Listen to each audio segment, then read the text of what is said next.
राधे राधे, जय श्री कृष्ण। योगिनी एकादशी की कथा पद्म पुराण में वर्णित है और यह व्रत पापों का नाश कर मोक्ष प्रदान करने वाला माना जाता है। इसकी कथा इस प्रकार है। योगिनी एकादशी की कथा स्वर्गलोक की अलकापुरी नगरी में कुबेर नाम के एक राजा रहते थे, जो भगवान शिव के परम भक्त थे।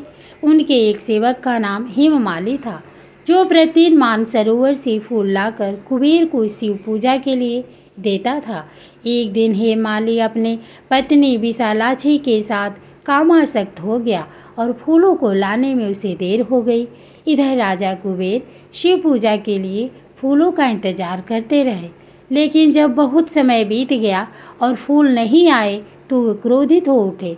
कुबेर ने अपने सेवकों को हेममाली का पता लगाने के लिए भेजा। जब उन्हें पता चला कि हेममाली अपनी पत्नी के साथ रमण कर रहा, तो राजा कुबेर ने अत्यंत क्रोधित होकर हेममाली को श्राप दिया कि वह अपनी पत्नी से बिछड़कर पृथ्वी पर कोढ़ी कुष्ठ रोगी होकर दुख भोगेगा। श्राप के प्रभाव से हेममाली तुरंत स्वर्ग से पृथ्वी पर गिर पड़ा और कोढ़ से पीड़ित हो गया।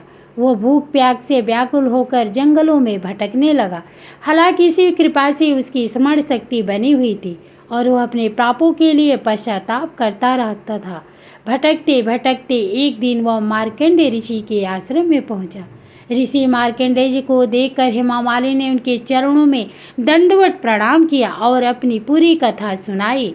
उसने बताया कि कैसे उसने अपनी पत्नी के प्रेम में आसक्त होकर भगवान कुबेर की आज्ञा का उल्लंघन किया और इस पाप के कारण उसे कोढ़ हो गया। मार्कंडेय ऋषि ने हेममाली की व्यथा सुनी और उस पर दया करते हुए कहा, हे हेममाली, तुमने मेरे सामने सत्य कहा है, इसलिए मैं तुम्हें इस पाप से मुक्ति दिलाने का एक उपाय बताता हूँ। तुम आषाढ़ मास के कृष्ण पक्ष की योगिनी एकादशी का विधि विधान से व्रत करो।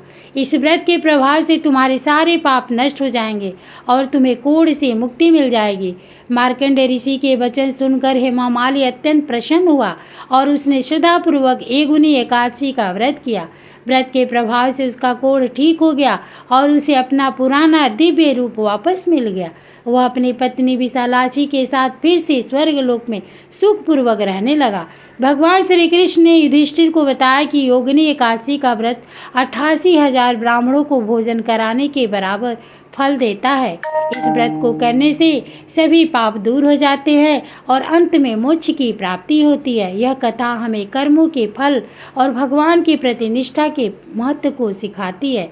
राधे राधे, जय श्री कृष्णा। दोस्तों, वीडियो अच्छी लगे तो लाइक करें, दूसरों को भी शेयर करें, चैनल सब्सक्राइब